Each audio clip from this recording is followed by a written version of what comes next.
Iran మీద Trump మళ్ళీ దాడి ప్రారంభించారు. రంజాన్ సమయంలో దాడి ప్రారంభించారు గతంలో. ఇప్పుడు బక్రీద్ సమయంలో మళ్ళీ దాడి ప్రారంభించారు. ఇరాన్ మీద దాడి చేసి ఒక రకంగా ఓడిపోయి ఎట్లయినా సరే ఇరాన్తో ఒప్పందం చేసుకోవాలని, తన షరతులకు అనుగుణంగా ఒప్పందం చేసుకోవాలని చాలా ప్రయత్నం చేశాడు ట్రంప్. పాకిస్తాన్ను మధ్యవర్తిగా దించాడు, చైనాను బతిమిలాడాడు, రకరకాల పద్ధతుల్లో ప్రయత్నించాడు. అయితే ఇరాన్ తన షరతులకు అనుగుణంగానే ఒప్పందానికి వస్తా అని ప్రకటించింది. దాని మీద స్ట్రాంగ్గా నిలబడింది. ఎందుకంటే దాడి చేసింది ఇరాన్ కాదు, దాడి చేసింది ఇజ్రాయిల్ అండ్ అమెరికా.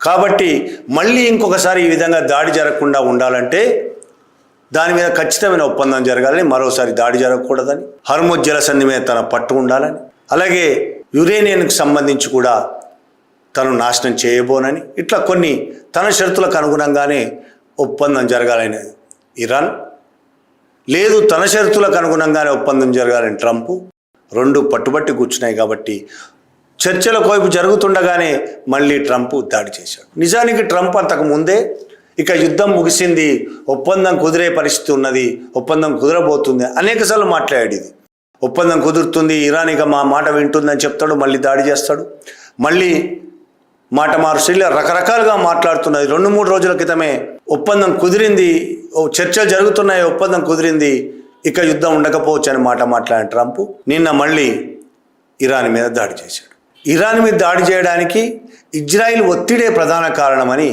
అమెరికాలోని మీడియా, ఇతర నిపుణులు బహిరంగంగానే చెప్తున్నారు. మీడియా రాసింది కూడా. ఇరాన్తో ఒప్పందానికి సిద్ధపడి యుద్ధాన్ని విరమించాలని ట్రంప్ కోరుకున్నప్పుడల్లా జూయిష్ లాబీ అంటే ఇజ్రాయిల్ లాబీ ట్రంప్ మీద ఒత్తిడి తీసుకొస్తుంది. ట్రంప్ మళ్ళీ రెచ్చిపోయి యుద్ధానికి కాలు దూవడం మొదలు పెడతాడు. అలాగే ఈసారి కూడా జరిగింది. ట్రంప్ మళ్ళీ దాడి చేస్తాను, ఒక్క దాడి చేయడం, ఈసారి ఒమన్ మీద కూడా దాడి చేస్తాను, ఒమన్ను ప్రపంచ పటంలో లేకుండా చేస్తాను బాంబింగ్ చేసి అని మాట్లాడుతున్నాడు.